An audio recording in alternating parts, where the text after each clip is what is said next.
Friday the 13th, the game, puts gamers in the very unfortunate shoes of Crystal Lake camp counselors, the preferred victim demographic of B-movie super slasher Jason Voorhees. All is not lost though, as there's a chance the game will drop you into the shoes of the slasher himself. Now we're having fun.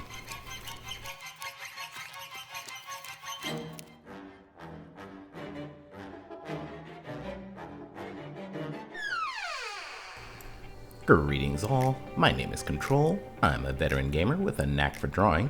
You're watching the latest in a series of gaming pinup videos, so if you enjoyed the show, think about hitting the like button on your way out and subscribe for more. So it seems that Western culture has long associated the number 12 with completeness, like 12 months, 12 zodiac signs, 12 apostles, 12 days of Christmas, yada yada.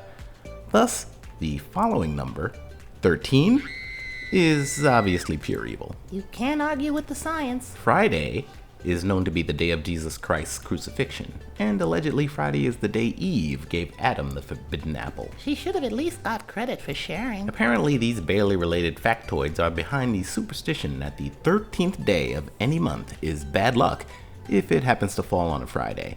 And what could be worse luck than suddenly having the full attention of a machete-wielding spree killer? How about meeting a machete-wielding killer that's drenched with the blood of the pilot and co-pilot? When Sean S. Cunningham decided to rip off the mega-hit Halloween in 1979, he opted for a less noteworthy day in the calendar year, Friday the 13th.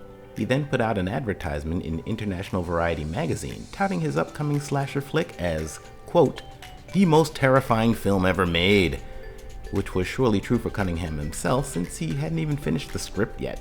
Talk about hoping for the best. Aren't you planning to call this the most terrifying drawing video ever made, Kontrol? Yeah, but a funny reference to a magazine ad from 1979 is too obscure even for me, and I specialize in jokes only 47 living people understand.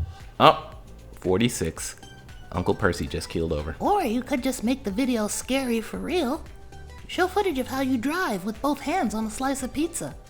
Or read those spine-chilling letters from your ex-girlfriend from Forest Hill. No way. Last time I brought her up, she hit the dislike button so hard it left a mark. Let's not open up old wounds. Oh yeah, remember that time she opened your old wounds? At the time of its release, I suppose it was possible to argue that the first Friday movie really was the most terrifying film ever made. It does have that uniquely 70s kind of cheap documentary spookiness about it. It also exceeded Halloween's gore output by quite a bit, and borrowed the last-minute jump scare from Carrie to good effect. Friday the 13th Part 1 also does one thing Halloween didn't do, and that's present its audience with a mystery. The identity of the killer isn't known until just before the grand finale smackdown, a battle that ends with a spectacular bloody beheading. It's easy to imagine horror fans of the era having a really great time at the movies. Whoa, can we watch it tonight, Kontrol? I gotta see this. It's not a movie for children, Mello. You're still in kindergarten, remember? Well, how old were you when you saw it? Kindergarten. I see. Look, it was a different time, alright? Back in the days of VHS tapes, the video store horror section was like a weekend rite of passage. Kids had to have all the popular scary movies committed to memory if they wanted to rise up the playground hierarchy. Are you making this crap up? I wish I was. My nightmare-fueled childhood left lasting scars, I fear. We are watching it later though, right? Oh, hell yeah. The big problem with Friday the 13th is it doesn't really work at all beyond its original purpose as a very straightforward cash-in on the popularity of John Carpenter's Halloween. Part 1 tells a thin but passable story about a revenge-fueled psychopath, with an absurd but chilling setup for a sequel. But after Part 2 introduces the invincible Jason as the silent, hulking Michael Myers knockoff, any pretense of telling an honest-to-goodness story mostly goes out the window.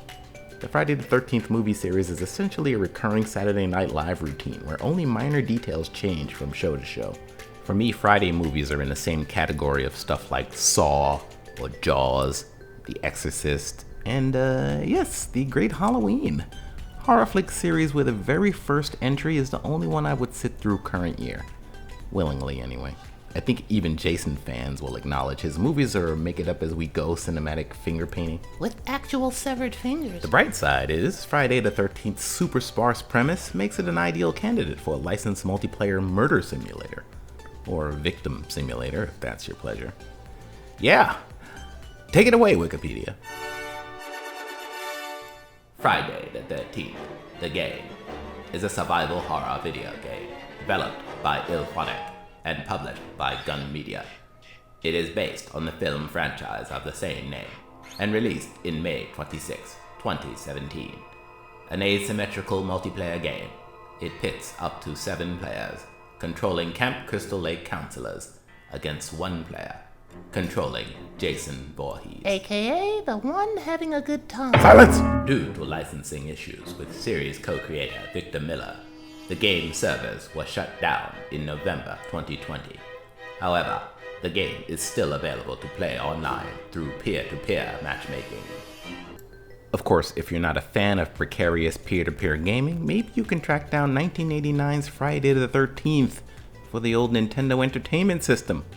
A game I only just found out existed. I suppose they had some technical hurdles to overcome in those days, but I'm sure the final result was absolutely worthy of. I see he brought his anti-gravity boots. Is this supposed to be Camp Crystal Lake? Maybe, although the zombies are a new feature. You're playing as Richard Simmons? Those cabins look so small until you go inside. Check out the 20-foot ceiling. Wait, it says go into the cabin near the cave? That must be where they're hiding the shotgun! Oh wait, I think he lit up the fireplace. Maybe that's how you progress in this Crystal game. Lake is actually the River of Infinity. Oh wait, I think we're switching characters. Yeah, we're Chrissy now. There's Jason! Aw, shit! That's right, Chrissy, fight! Fight! Chrissy, you got this. And he's gone. Okay, a 1989 game. Alright, let's be clear. That was awful even by 80s gaming standards. Back then, that's all we had, and we liked it just fine. You spoiled, rotten little pipsqueak. Grandpa Control! Grandpa, we're wrapping this up now, okay? I promise I'll have you on next week. Come on, I got an egg salad sandwich waiting for you in your room. There you go. Okay, so one really nice touch in a 2017 Friday the 13th game is the inclusion of several different versions of Jason from the movie series. His looks do change a bit from appearance to appearance, and in point of fact, his iconic hockey mask didn't show up until part 3. I went with his part 8 look. It's easily identifiable as him while also being nicely disheveled. Mortal Kombat 11 currently guest stars a nicely rendered Jason, but his look there is a bit too tidy for my taste.